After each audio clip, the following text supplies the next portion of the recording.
Manusia kesetanan dengan pikiran untuk menilai dan menghakimi. Kisah ini sangat menginspirasi saya dan membuat saya lebih bijak dalam memandang sesuatu, menilai ataupun menghakimi kejadian dan urusan pada orang lain. Jadi saya akan ceritakan sedikit kisah orang tua miskin dan kuda putih yang cantik. Jadi dahulu kala ada seorang nenek tua yang miskin dan memiliki seekor kuda putih yang cantik. Karena sangat cantiknya sehingga raja pun ingin membeli kuda itu dengan harga yang sangat tinggi.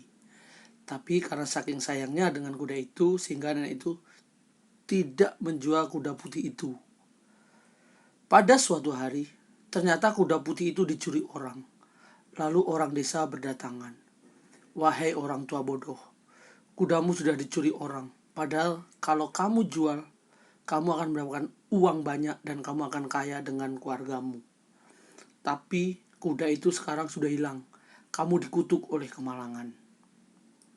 Nenek itu menjawab, jangan bicara terlalu cepat. Katakan saja bahwa kuda itu tidak ada di kandang. Itu saja yang kita tahu. Selebihnya adalah penilaian. Apakah saya dikutuk atau tidak? Bagaimana kamu dapat mengetahui itu? Bagaimana kamu dapat menghakimi? Orang-orang desa itu protes, jangan menggambarkan kami orang bodoh. Fakta sederhana bahwa kudamu hilang adalah kutukan. Nenek itu menjawab lagi, yang saya tahu bahwa kandang itu kosong. Apakah itu kutukan atau berkat? Saya tidak dapat katakan. Yang dapat kita lihat hanyalah sepotong saja. Kita tidak tahu apa yang akan terjadi nanti. Orang-orang desa tertawa dan mengatakan nenek tua itu bodoh. Kalau dia jual kuda itu, pasti dia akan hidup kaya raya. Setelah 15 hari, kuda itu kembali. Ternyata kuda itu tidak dicuri, tetapi lepas dari lari ke hutan. Tidak hanya kembali, tapi kuda itu juga membawa selusin kuda liar dari hutan yang ikut bersamanya. Mengetahui hal itu, orang desa kembali ke tempat nenek tua itu. Orang tua, Anda benar dan kami salah. Yang kami anggap kutukan sebenarnya berkat. Maafkan kami. Namun apa jawaban nenek tua itu? Sekali lagi kalian bertindak gegabah. Katakan saja bahwa kuda ini sudah balik. Katakan saja selusin kuda balik bersamanya. Tetapi jangan menilai. Bagaimana kalian tahu bahwa itu berkat? Kalian hanya melihat sepotong saja. Kecuali kalau kalian sudah mengetahui seluruh cerita.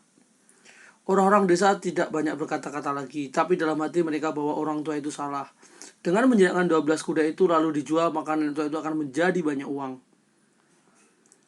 Orang tua itu mempunyai anak laki-laki, dan anak laki-laki itu mulai menjinakkan kuda-kuda liar itu. Setelah beberapa hari ia terjatuh dari salah satu kuda dan kedua kakinya patah. Sekali lagi berkumpul di sekitar orang tua itu dan menilai, engkau benar orang tua, kata mereka. Engkau sudah membuktikan bahwa perkataanmu memang benar. Selusin kuda itu bukan berkat. Mereka adalah kutukan. Satu-satunya putramu yang telah patah kedua kakinya dan sekarang dalam usia tuamu kamu tidak punya siapa-siapa untuk membantumu. Sekarang kamu lebih miskin lagi. Nenek tua itu berbicara lagi. Ya, kalian kesetanan dengan pikiran untuk menilai dan menghakimi. Jangan keterlaluan. Katakan saja bahwa anakku patah kaki. Siapa yang tahu itu berkat atau kutukan? Tidak ada yang tahu, kita hanya mempunyai sepotong cerita, hidup ini adalah sepotong-sepotong. Maka terjadilah 2 minggu kemudian negeri itu berperang dengan negeri tetangga. Semua anak muda di desa diminta untuk menjadi tentara.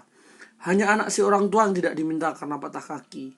Sekali lagi orang-orang desa berkumpul sekitar orang tua itu sambil menangis dan berteriak. Karena anak-anak mereka sudah dipanggil untuk bertempur. Sedikit sekali kemungkinan mereka akan kembali. Engkau benar orang tua. Mereka menangis. Tuhan tahu engkau benar. Ini buktinya. Kecelakaan anakmu merupakan berkat. Kaki patah, tapi paling tidak Anda bersamamu. Anak-anak kami pergi untuk selamanya. Orang tua itu berbicara lagi. Susah sekali berbicara dengan kalian. Kalian selalu menarik kesimpulan. Padahal tidak ada yang tahu kejadian seutuhnya. Katakan saja anak-anak kalian pergi berperang dan anak saya tidak. Tidak ada yang tahu apakah berkat dan kutukan. Tidak ada yang cukup bijaksana untuk mengetahui. Hanya Tuhan yang tahu.